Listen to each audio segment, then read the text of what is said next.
Ok. ¿Qué tal? Habla Jorge Gracia, buenas tardes.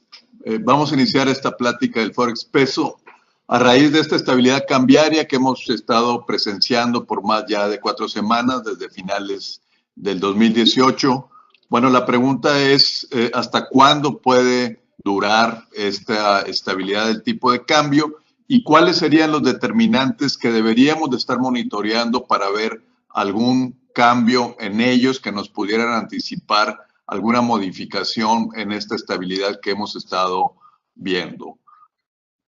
Quisiera comentar brevemente cuáles pensamos que son los principales determinantes del peso. Algunas de ellos están ahí de alguna manera presentados en el barómetro del peso que les enviamos a los que están suscritos. Primero que nada, la política monetaria de la Reserva Federal es un elemento fundamental. Esto tiene un impacto generalizado en el dólar, no nada más en el peso. Ahorita vamos a ver un comparativo del peso respecto a otras divisas. De hecho, ya lo hemos comentado con ustedes anteriormente, los grandes episodios devaluatorios del peso, me refiero a un 94-95, a los 80s, estuvieron enmarcados en un contexto de alza de las tasas de interés en Estados Unidos.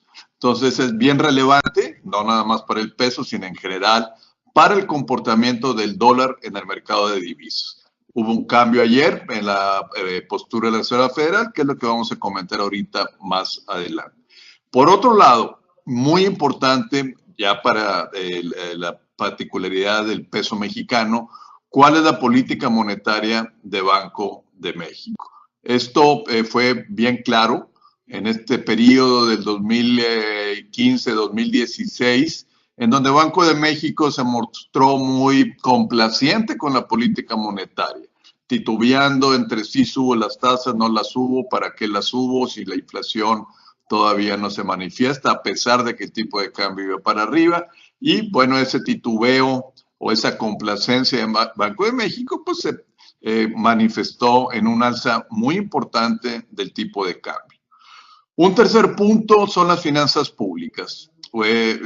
Unas finanzas públicas en orden le dan estabilidad al marco inflacionario, también permiten suponer que no vamos a tener un déficit externo elevado. Hemos presentado en algunas sesiones como un déficit fiscal normalmente va aparejado de un déficit externo porque significa una ampliación o un incremento en la demanda que se transmite hacia las importaciones y eso te lleva a tener un déficit externo más elevado o bien un ajuste en el tipo de cambio para equilibrar ese incremento de la demanda interna con las cuentas del exterior.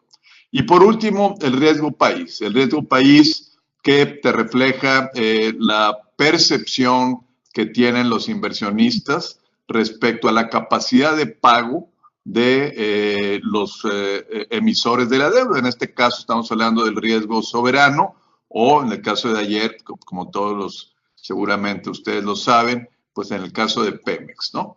Entonces, sobre estas variables vamos a estar ahorita platicando con ustedes y vamos a empezar con la Reserva Federal.